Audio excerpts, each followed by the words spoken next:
Seja muito bem-vindo. Mais uma noite de estudo do Apocalipse. Chegamos ao capítulo 7. E hoje nós vamos estudar um tema muito interessante a respeito dos 144 mil selados. Vamos começar então com Apocalipse capítulo 7. O capítulo 7 é chamado pelos teólogos de um capítulo parentético. Por que ele recebe esse título? Porque ele é como um parêntese entre o capítulo 6 e o capítulo 8. O tema do capítulo 6 trata dos selos. E no capítulo 6 você tem a abertura de 6 selos. Já a abertura do último selo, que é o 7º, só vai aparecer no capítulo 8.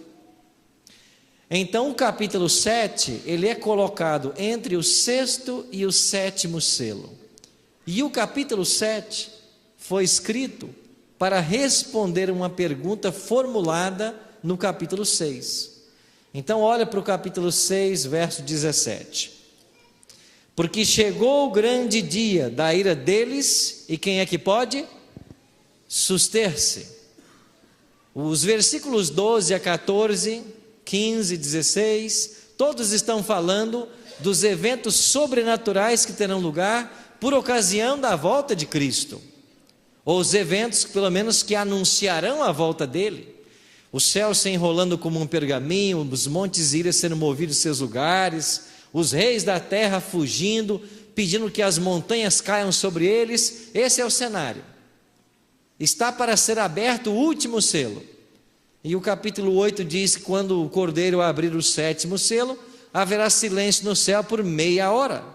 E nós entendemos que essa meia hora de silêncio equivale a mais ou menos uma semana literal, que seria o tempo que Jesus gastará para deixar o céu, buscar os salvos e voltar para o céu. Então, antes que Cristo volte, é feita uma pergunta: quem é que vai estar pronto para a volta dele?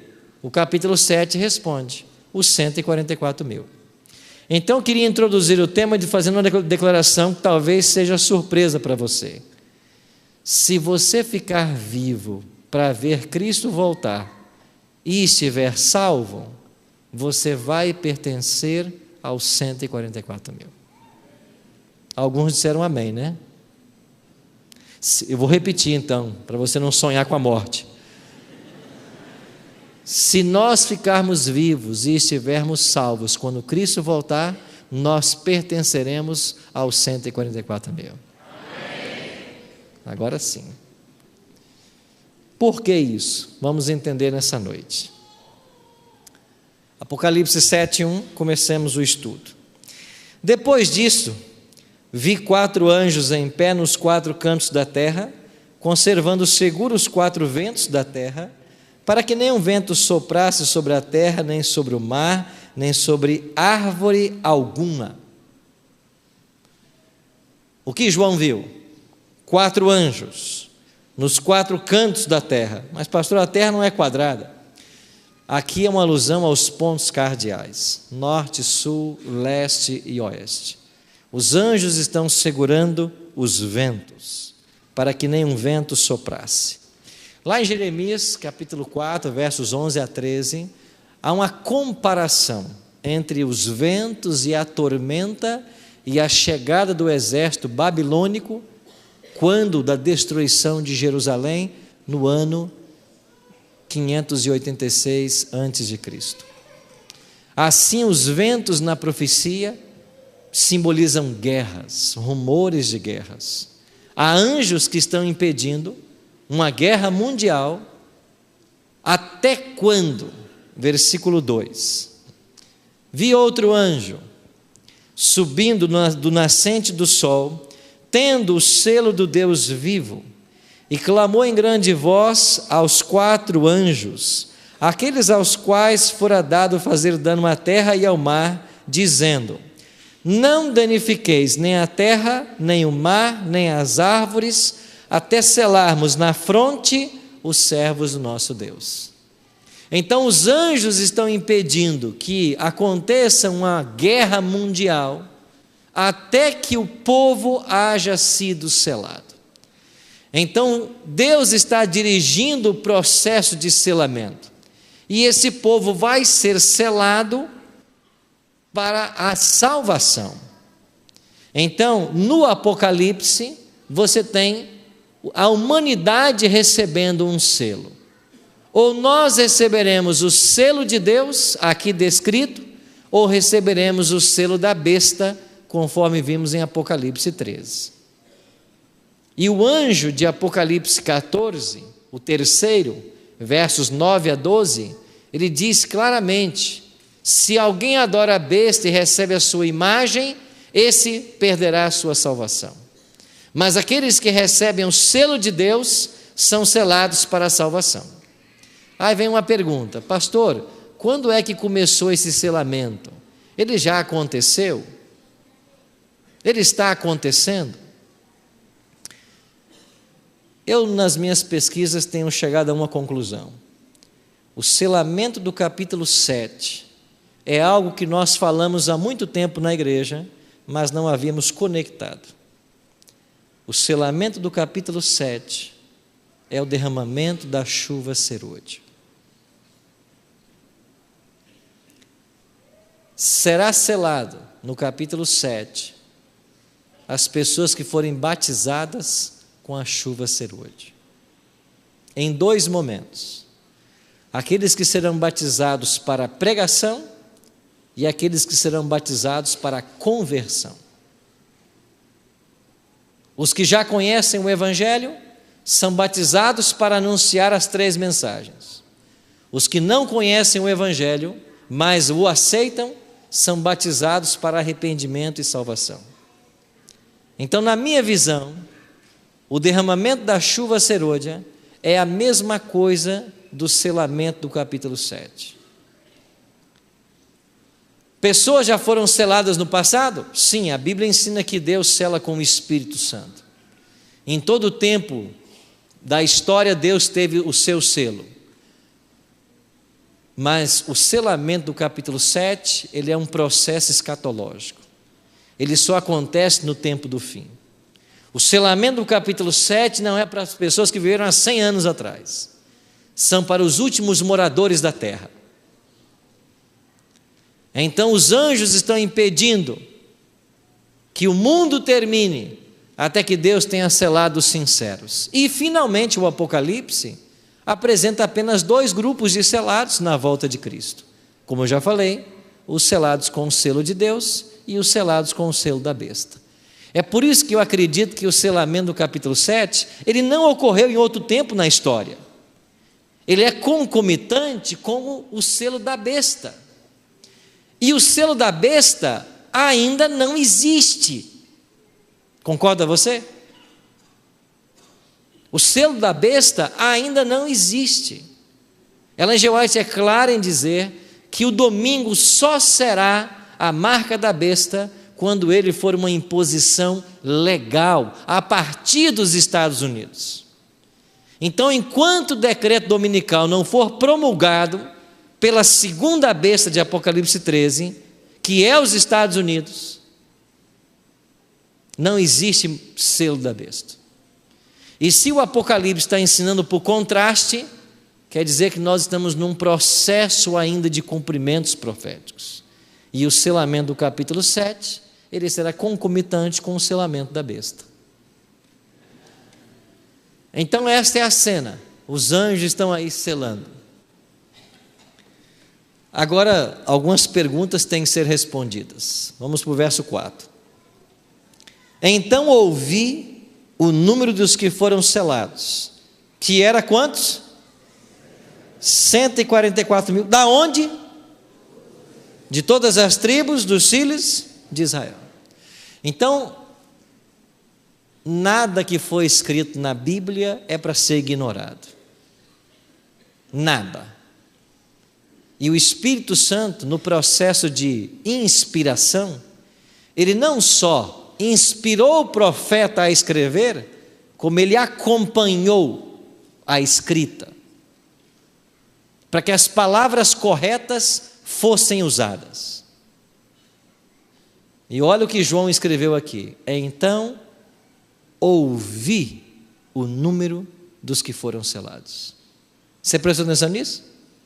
Ele não viu ninguém, ele ouviu. Agora vá para o verso 9, 7, 9.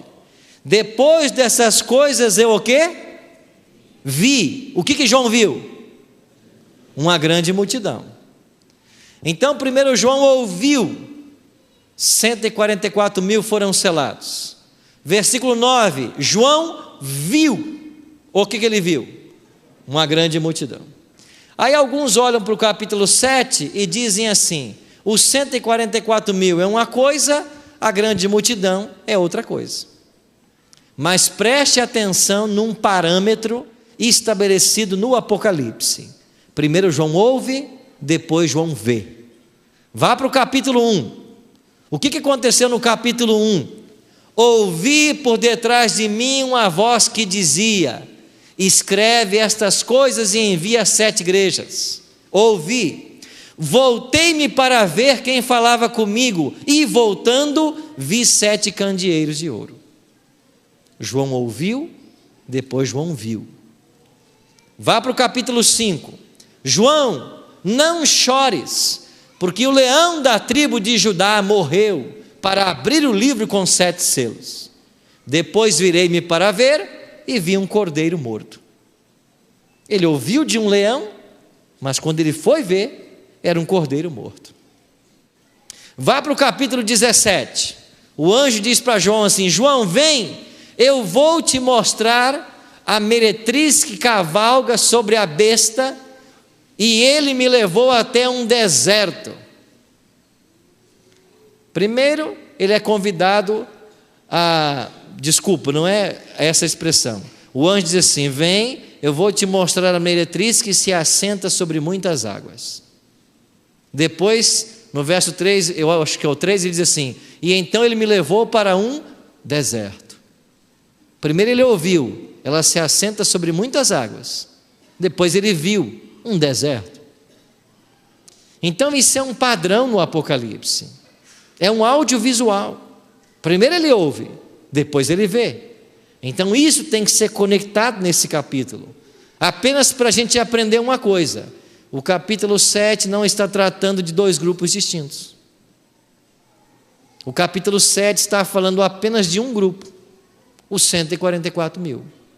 Só que até o versículo 8, João está apenas ouvindo. A partir do 9, ele está vendo. Até o 8, ele ouve que são selados 144 mil. A partir do 9, ele vê uma grande multidão. Seguindo o parâmetro do Apocalipse, nós podemos concluir de que o capítulo 8 não trata de 2 grupos.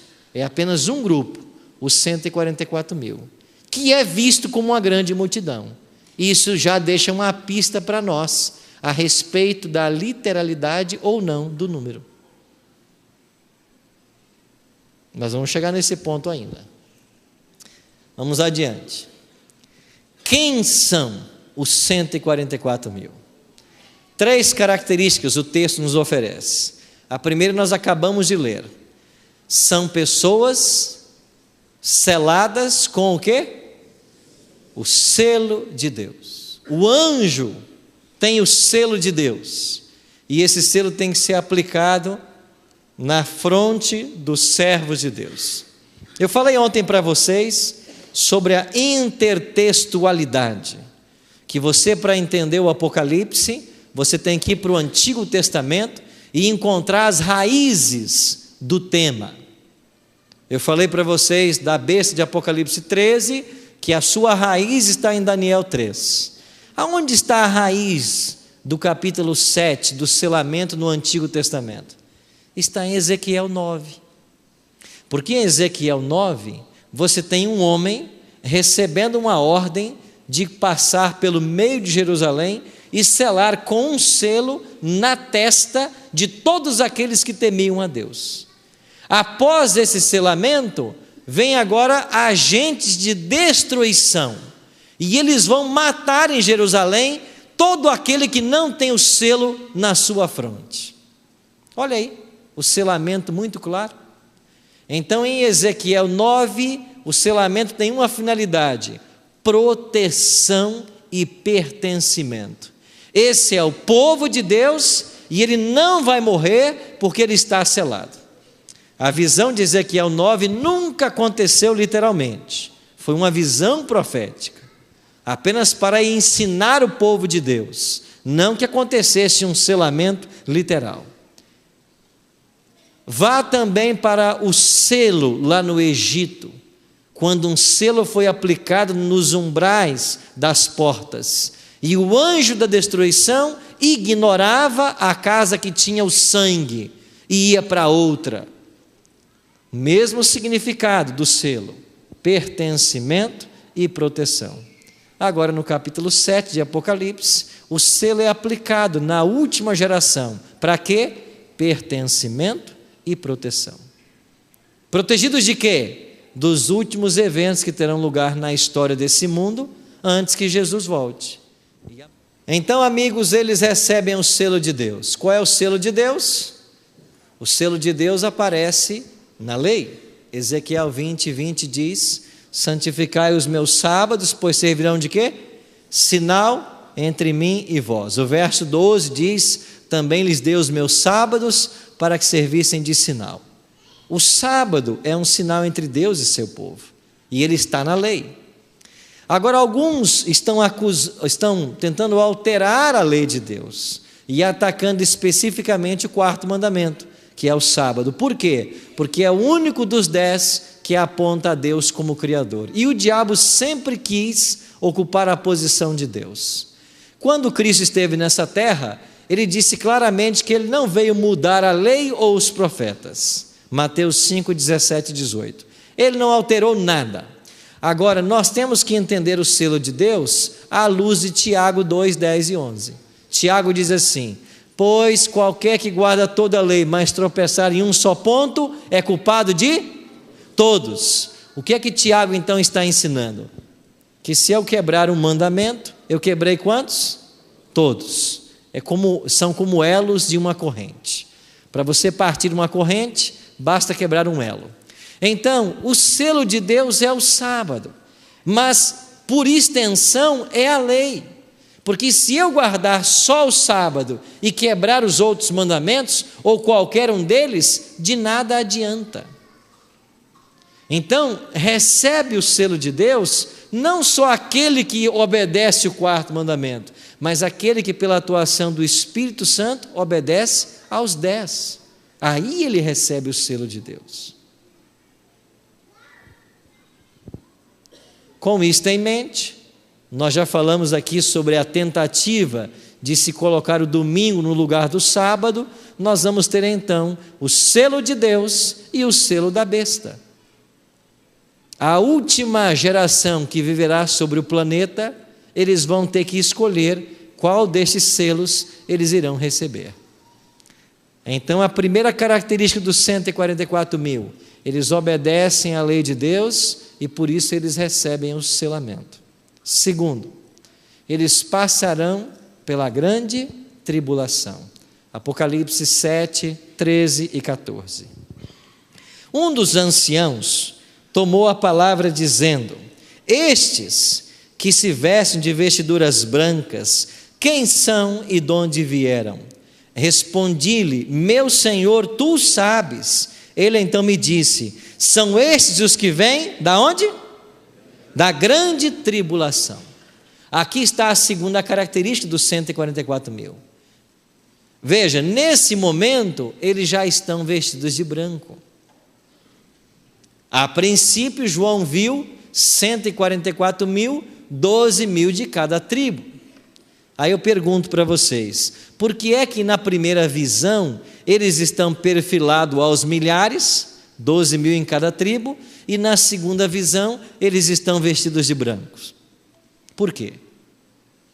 O Dr. Ranko Stefanovic apresenta uma sugestão.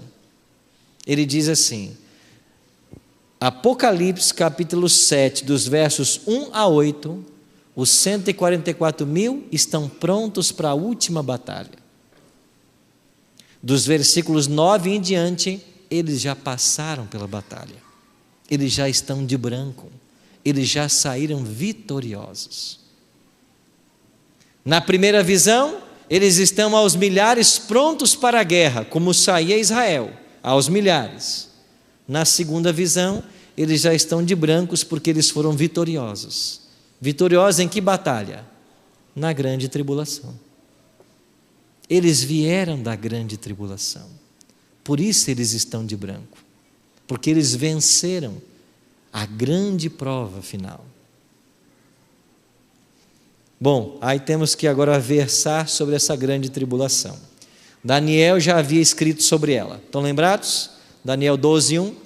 Naquele tempo se levantará Miguel, o grande príncipe, o descensor dos filhos do teu povo, e haverá um tempo de angústia qual nunca houve.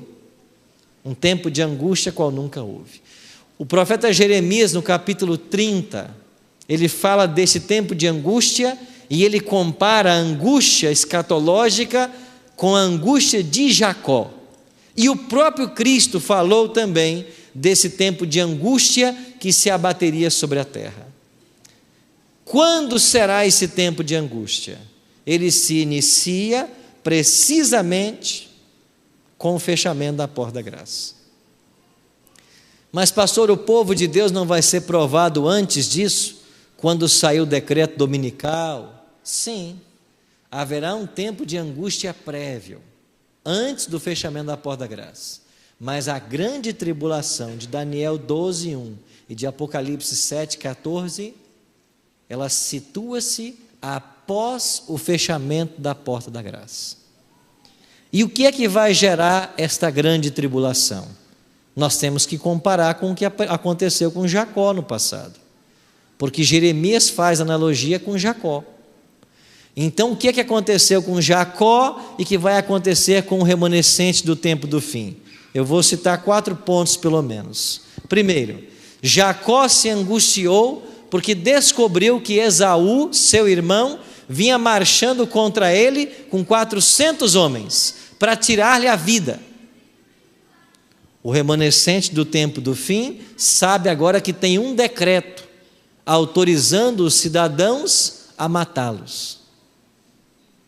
Jacó se angustiou porque ele temia que por causa do seu pecado, a sua família, inocente na história, sofresse alguma consequência. O remanescente do tempo do fim não terá certeza do bem-estar de seus familiares. Jacó se angustiou porque ele não tinha certeza do perdão divino para o seu ato de roubar a primogenitura de seu irmão Esaú. O remanescente do tempo do fim, diz Ellen G. White, vai clamar a Deus dia e noite, pensando se algum pecado ficou sem ser confessado antes do fechamento da porta da graça. Ou seja, eles não têm certeza de salvação.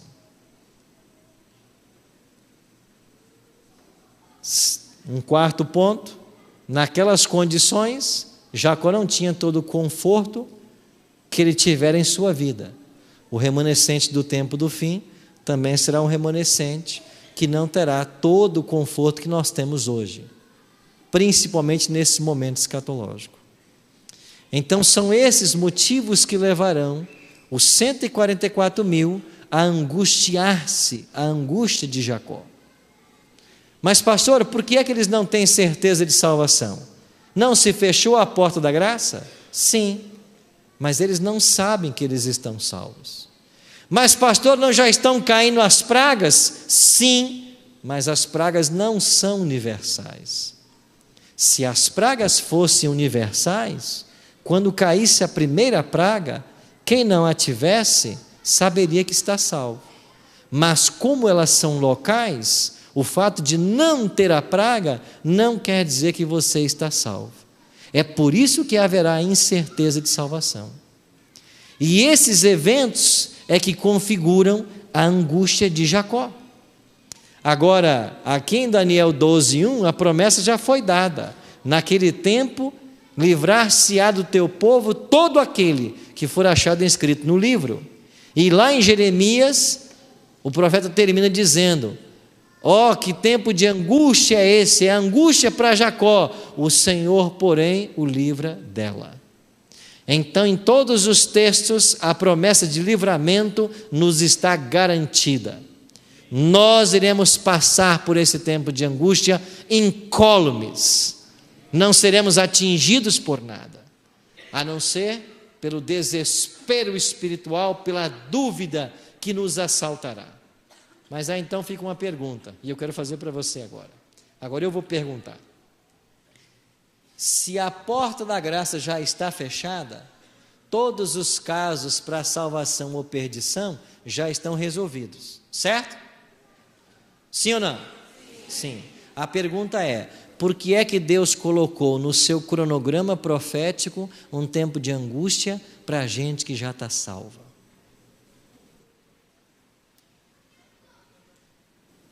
Ah, pastor, para avaliar o caráter. Mas espera aí, eles já estão salvos. A porta da graça já se fechou. Ah, pastor, é para purificar o caráter pela aprovação. Purificar de quê? Os céus declarou salvos quando a porta da graça se fechou. Por que é que Deus colocou no seu cronograma um tempo de angústia para a gente que já está salva? Bom, eu só vou responder isso amanhã. Eu não quero perder meu auditório, né? Então a grande tribulação, ela tem um papel muito especial nesse momento da história. E amanhã nós vamos entender por quê. Os mortos poderão pertencer aos 144 mil? Vamos responder a duas perguntas agora. A primeira é essa aqui. Podem ou não? Não podem. Por que não podem? Porque os 144 mil, eles passam pela grande tribulação. E a grande tribulação situa-se cronologicamente depois do fechamento da porta da graça. E depois que a porta da graça se fechar, os salvos não mais morrem. É por isso que o decreto de morte não vai matar ninguém, porque ele só é promulgado durante as pragas. Então quem morre não pode pertencer a quem? Os 144 mil. Por quê? Porque não vai passar pela grande tribulação. Quem ficar vivo e salvo, automaticamente vai passar por ela. Por isso, eu resumo o tema com uma frase. Quem são os 144 mil? Todos os que estiverem vivos e salvos por ocasião do fechamento da porta da graça. Todos os que estiverem vivos e salvos por ocasião do fechamento da porta da graça serão chamados 144 mil. E quem são eles? Uma grande multidão, diz o texto.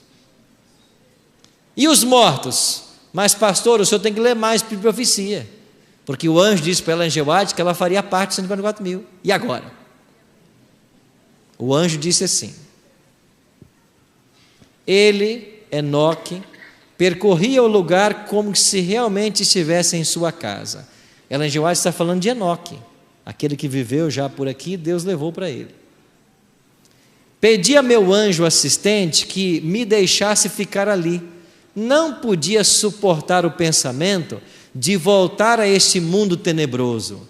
Disse então o anjo disse para Ellen G. White assim: deves voltar e, se fores fiel, juntamente com os 144 mil, terás o privilégio de visitar todos os mundos e ver a obra das mãos de Deus. Está vendo aí, pastor, que ela vai fazer parte e ela morreu? O texto não diz isso. O texto diz que ela estaria com. Estar com é uma coisa, fazer parte de é outra coisa. Por que aquela Ellen G. White não pode pertencer aos 144 mil? Porque ela já morreu. E quem morre não passa pela grande tribulação? Não, pastor, mas o senhor se esqueceu da ressurreição especial de Daniel 12:2? Eu não me esqueci. Mas quem ressuscita na ressurreição especial, já ressuscita glorificado e não passa pela tribulação.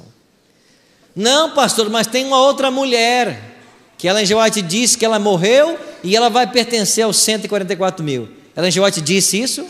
Vamos para o texto. Vi que ela, aqui está a defunta, senhora Hastings, estava selada olha aqui, selada. Deus sempre selou os salvos, mas não é o selamento de Apocalipse 7, porque esse selamento é escatológico, ele é concomitante com o selo da besta, e não existe o selamento da besta ainda, porque não saiu o decreto dominical. Vi que ela estava selada, e a voz de Deus ressurgiria, e se ergueria sobre a terra, e estaria com quem? Mais uma vez, estar com, e não fazer parte de. Segunda pergunta: os 144 mil são simbólicos ou literais? Pastor, por que é que não pode ser literal? Eu vou dar 3 motivos para você. Primeira pergunta: quem aqui é israelita? Levante a mão para me ver. Levanta, tem um garotinho ali, só abaixou, a mãe abaixou a mão dele. Temos um aqui. Ou seja, você está fora, desiste, você não é israelita. É literal? Então você está fora. Certo? É literal? Então tem que ser israelita. Agora me explica uma coisa. No ano 722 antes de Cristo, o Império Assírio destruiu 10 das 12 tribos. Cadê os israelitas dessas 10 tribos? Estão vivos hoje? Segundo ponto, Apocalipse 14. Vi o Cordeiro em pé sobre o monte Sião e com ele os 144 mil. Isso é simbólico ou é literal? Não, pastor, é literal. Os 144 mil são literais. Então o monte Sião é literal e o Cordeiro é literal. O que é que João está vendo? Um cordeirinho, o animal, lá em cima do monte Sião, em Jerusalém, e com ele 144 mil salvos? É isso que João viu? Ou João viu Cristo, o Cordeiro de Deus, no céu, aqui tipificado pelo monte Sião, com todos os salvos que estavam vivos quando ele voltou? Eu prefiro a segunda hipótese. Terceiro ponto: se você disser que o número é literal, você está limitando a salvação de Deus. E como que você me explica a conversão de milhares de pessoas na hora undécima? Como disse Ellen G. White em vários textos, e eu só separei um. Milhares da hora undécima verão e reconhecerão a verdade. Essas conversões à verdade operar-se-ão com uma rapidez surpreendente para a igreja, e unicamente o nome de Deus será glorificado. Milhares da hora undécima verão e reconhecerão a verdade, eles se converterão. Aí imagina um anjo contando na porta do céu: 139 mil, 143 mil, 143.998, tem 2 vagas. 144 mil, já encheu. Quem chegou, chegou, quem não entrou, perdeu a chance. É assim que o céu funciona? Então eu tenho problemas em aceitar a literalidade. Eu prefiro crer na simbologia. Por que 12 mil de cada tribo? Porque a tribo representa o povo de Deus no Antigo Testamento. E Paulo ensina que nós somos o Israel espiritual. Por que 12 mil? Porque 12 é o número da totalidade. Por isso 12 patriarcas e 12 apóstolos. Por isso 12 mil. Terceira característica dos 144 mil, no mesmo versículo 14. Eles passaram pela grande tribulação e eles lavaram as suas vestes e as branquejaram aonde? No sangue do Cordeiro. Esta, quem sabe, é a característica mais especial dos 144 mil. Eles lavaram suas vestes no sangue do Cordeiro. Como que eu entendo esta analogia? Eu entendo à luz de João. Eu tirei o texto aí, onde João diz que nós tivemos os nossos pecados lavados e purificados pelo sangue de Cristo. Ou seja, os 144 mil, eles alcançaram uma rica experiência com Deus. Eles foram batizados com a chuva serôdia. E eles estão prontos agora para a grande tribulação, porque eles possuem o selo de Deus. E o selo de Deus significa pertencimento e proteção. Eles estão prontos para o drama final da história. Isso quer dizer, irmãos, que nós precisamos de uma experiência rica com Jesus. Ellen G. White diz assim: o selo de Deus jamais será colocado na testa daquele de língua torpe e enganosa, dos amantes dos prazeres, dos amantes do mundo. Nós precisamos de uma experiência espiritual que, ora, nós não possuímos. E esse é o grande desafio dos 144 mil. É por isso que Ellen G. White tem um texto, e eu gostei muito desse texto. O cuidado de Deus, página 337. Procuremos, com todo o poder que Deus nos tem dado, estar entre os 144 mil. Olha que conselho que Ellen G. White nos dá. Procuremos, com todo o poder que Deus nos tem dado, estar entre os 144 mil. E o que eu preciso fazer para estar entre os 144 mil? Primeiro, tem que ficar vivo. Não marca a morte antes da hora, não. Segundo, você tem que estar com a sua vida lavada pelo sangue do Cordeiro. Isso significa entrega diária. Isso significa confissão diária. Isso significa leitura da palavra de Deus, oração e o uso dos dons para ajudar na pregação do Evangelho, envolvimento com a obra. E eu queria terminar dizendo para vocês de que o diabo não está satisfeito com as decisões que nós tomamos, e ele não quer você no céu. Ele vai te oferecer tudo o que ele puder para segurar você nessa terra. Ele vai fazer de tudo para fazer você desistir do céu. Nós estamos dentro de um grande conflito, e se de um lado todo o céu está interessado em nossa salvação e tem buscado nos salvar, existe uma hoste do inferno que fará de tudo para que você desista. E enquanto eu falo isso, eu sei que você se lembrou da área frágil da sua vida.